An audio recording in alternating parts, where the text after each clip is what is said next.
તો આજે વડાપ્રધાન નરેન્દ્ર મોદીના આગમન પહેલા તમામ તૈયારીઓ પૂર્ણ કરવામાં આવી છે। વડાપ્રધાનના આગમન પહેલા એરપોર્ટ પર ચુસ્ત સુરક્ષા બંદોબસ્ત ગોઠવવામાં આવ્યો છે। સુરત એરપોર્ટના દ્રશ્યો છે કે જ્યાં આજે સુરત એરપોર્ટ પર વડાપ્રધાન પહેલા કાર્યક્રમમાં હાજરી આપશે। ત્યાર પછી વડાપ્રધાન દાંડી જશે અને ત્યાં મીઠાના સત્યાગ્રહને લઈને જે સ્મારક બનાવવામાં આવ્યું છે તેનું આજે ગાંધી નિર્વાણ દિવસ નિમિત્તે તેઓ ઉદ્ઘાટન કરશે। અને ત્રીજા દ્રશ્યો ફરીથી સુરતના કે જ્યાં યુથ કોન્ક્લેવમાં રિવોલ્વિંગ મંચ પરથી વડાપ્રધાન નરેન્દ્ર મોદી સંબોધન કરશે।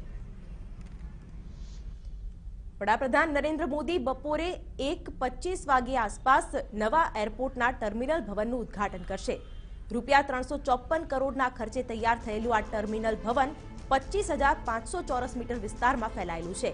તે ઇકો ફ્રેન્ડલી ભવન હશે જે 1800થી વધુ મુસાફરોની હેરફેરની ક્ષમતા ધરાવે છે।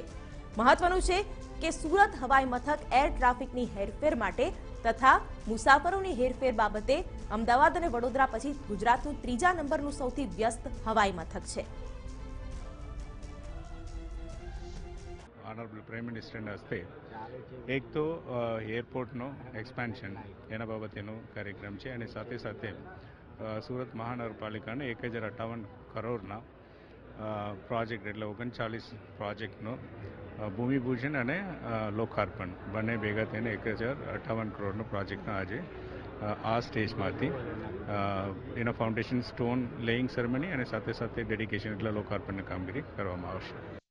न्यू इंडियाना प्रणेता वडाप्रधान नरेंद्र मोदी आज सूरत में है त्यारे इंडोर स्टेडियम खाते पण तेओ न्यू इंडिया यूथ कॉन्क्लेवना कार्यक्रम में हाजरी आपवाना छे। तमे जोई शको छो के अत्यारे इंडोर स्टेडियम खाते चुस्त पोलीस बंदोबस्त पण गोठवी देवामां आवे छे। पोलीस जे छे राउंड ध क्लॉक जे कही शकाय के इंस्पेक्शन करी रही छे। अत्यारे जे छे जाहेर जनता माटे अहीं एंट्री पर निषेध फरमाववामां आव्यो छे। 5 वाग्या सुधी ज अहीं जे छे एंट्री आपवामां आवशे। 5 वाग्या पछी जे पब्लिक आवशे जनता आवशे तेओने इंडोर स्टेडियमनी बहार ज बेसाडवामां आवशे।